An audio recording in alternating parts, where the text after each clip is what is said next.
Hi, my name is Jennifer, and I'm a certified health and wellness coach. I equip and empower women to take control of their thoughts, their nutrition, and their life. Today, we're going to be talking about hormones and menopause. As you know or have heard, most women gain weight as we get older. I personally have noticed that losing the unwanted pounds gets a little harder each year. It takes more consistency than ever before. Remember those days of being young and carefree? You know, the days when we thought life was so hard? If only we could go back, right? Well, I don't know about you, but I honestly wouldn't go back. Yes, I would like to make the younger body with less sags and wrinkles and a skinnier version of myself. However, I love who I have become over the years. I love that my body can still do things that I never thought would be possible. But if you're like me, even though I love what my body can do, I don't really love how my body and my metabolism are so much slower than before. But hey, we take the good with the bad. So instead of thinking and dwelling on what my body can't do, I'm on a mission to learn what my body can do. Knowledge is power. Even though I don't have all the answers and I'm still in the learning process, I want to empower and equip you to do the same. So get out your notebook and get ready for lots of information and practical things that we can do today to improve even as the walk the menopause road. Like I said, I'm no expert when it comes to hormones. However, I have educated myself and I feel certain we need to address the impact that they have on our overall health. First, I'm going to talk about a few general hormones and then I'll talk more about the dreaded menopause and hormonal imbalance that comes with that. But did you know there are over 50 different hormones in our body and each has a different role? For example, there's cortisol. Cortisol is responsible for helping the body handle stress. Sometimes you hear it called the flight or fight hormone. And then there's melatonin. Melatonin is the hormone responsible for controlling our sleep cycles. There's insulin and leptin. They are the satiety hormone. And there's ghrelin, the hunger hormone. All of these play part in our moods and metabolism. So here are just a few sneaky hormonal imbalance symptoms. You're consistently waking up and feeling exhausted, regardless of how long you slept, and you're constantly fatigued. You experience energy crashes that aren't the result of sugar crashes. You're exhausted all day but feel energized in the evenings. You're constantly waking up between the hours of 1 and 3 a.m., and you're consistently having trouble falling asleep. On a side note, I want to give you a little history about me because a lot of my menopause knowledge comes from experiencing it firsthand. Although I am currently on hormone replacement therapy, I still have experienced the side effects of menopause. We are also in the weaning process since my sister was just recently diagnosed with breast cancer, and because I have been on hormone replacement therapy for quite a while. Maybe a little TMI for you, but I want you to know that I truly have experienced what I'm teaching and I'm training. At 32, I had a complete hysterectomy. My doctor wanted to do the surgery at 26, and I'm so thankful that I didn't because my youngest wouldn't be with me today. 32 is too young to have a complete hysterectomy, I know. But when I met with the doctor before surgery, she gave me all the information and she talked a lot about menopause. At 32, I remember thinking, I can handle hot flashes. That's nothing. I'm cold anyway, right? Boy, was I wrong. I remember laying in the hospital that very night that I had surgery thinking, oh my word, I was dripping with sweat and my blood felt like it was boiling from the inside out. I thought something was wrong. So I called the nurse and she was like, girl, welcome to menopause. Yep, full blown menopause. I won't go into my full story about what I've tried and experienced over the years, but I'm going to be releasing my podcast about that soon. So stay tuned. Now, let's get back to the facts and how we can pivot even during these fun menopause stages. As most of you probably know, there's 3 stages of menopause. There's perimenopause, menopause, and postmenopause. Perimenopause is the time leading up to the menopausal stage. This is the time when the hormones start to decline and the menstrual cycle becomes erratic and irregular. You may start to experience the lovely symptoms of menopause. Then there's menopause. Menopause occurs when you've stopped producing the hormone that causes your menstrual cycle, and you've gone without a period for 12 months in a row. And then there's postmenopause. This is the time after you've been without your menstrual period for 12 months.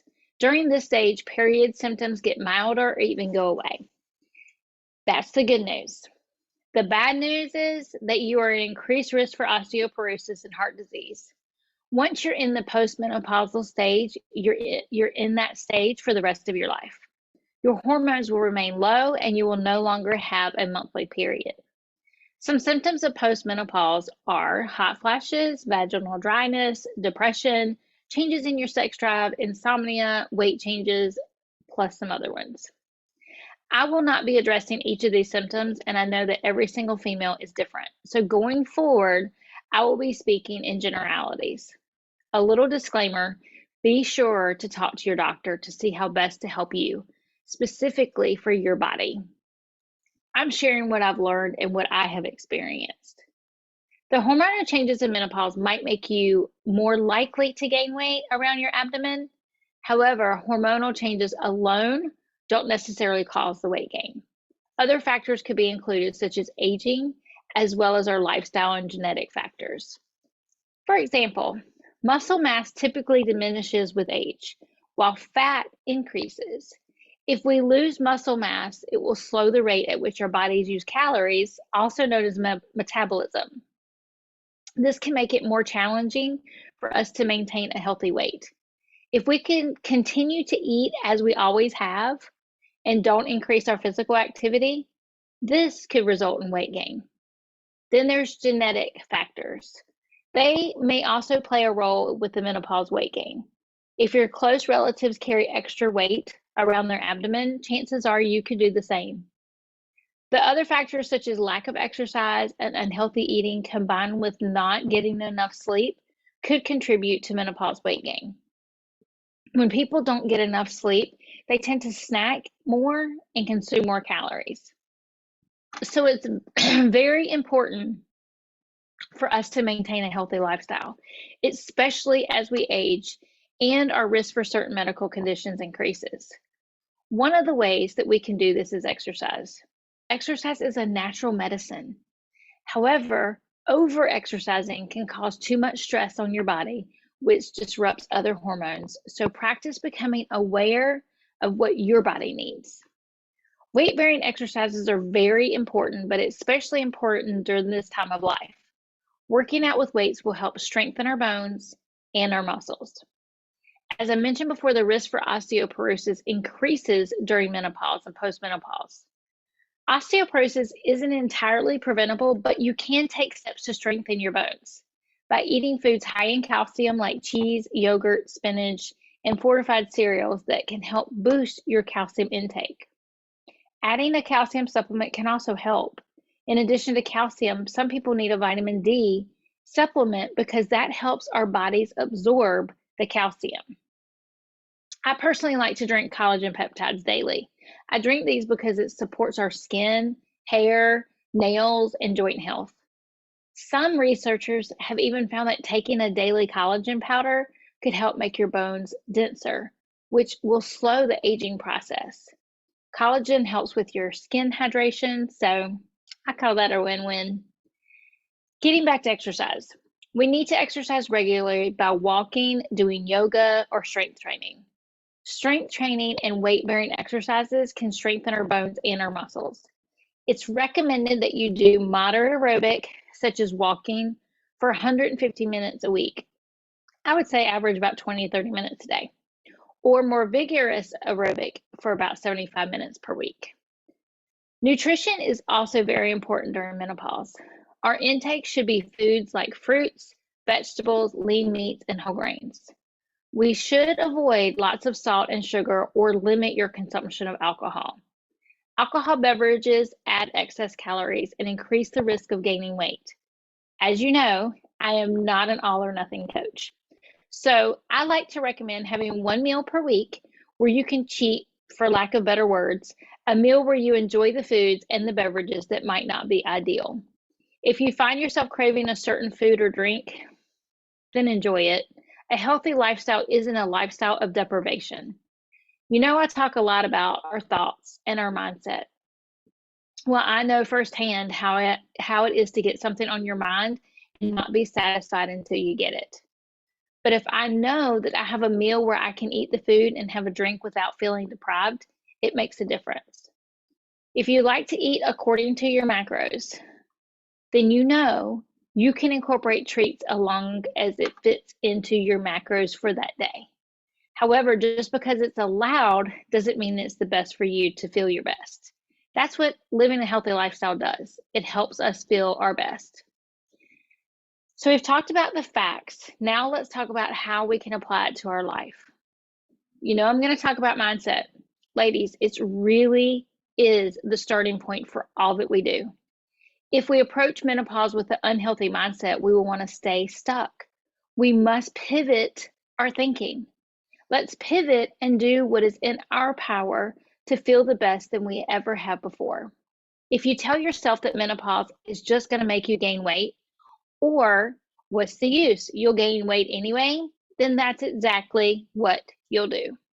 Our thoughts control our words impact our actions, and our actions impact our lives. I know I say this a lot, and I'll continue to do so because I truly believe this. I live this. Trust me, I've been through my share of health challenges and relationship heartaches, and if I chose to stay stuck, I would not be here doing what I love to do. I'd be curled up in bed and wallowing in my sorrows. That is not what God wants for me, and I know He doesn't want this for you either. I've talked about a few things that can change when it comes to your nutrition. You can make healthier choices, and you can choose whole foods whenever possible. You will probably want to decrease your overall calories. I don't want to give a definite number, but I never recommend anyone going below 1,200 calories per day.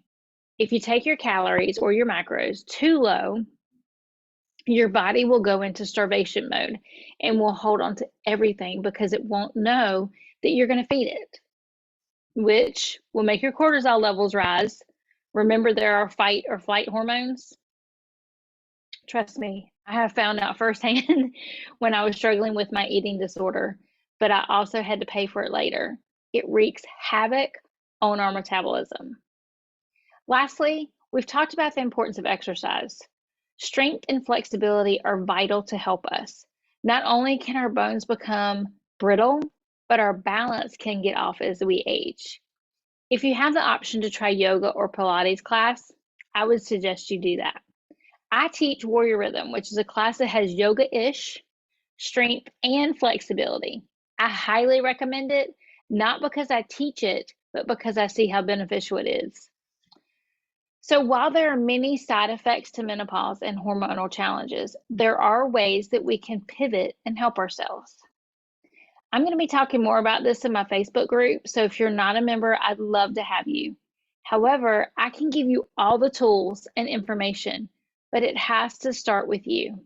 If you want to see change, you must change your thoughts, your words, and your actions. Thank you for joining me today. I hope that you were able to take away and add a little bit of knowledge to your toolbox.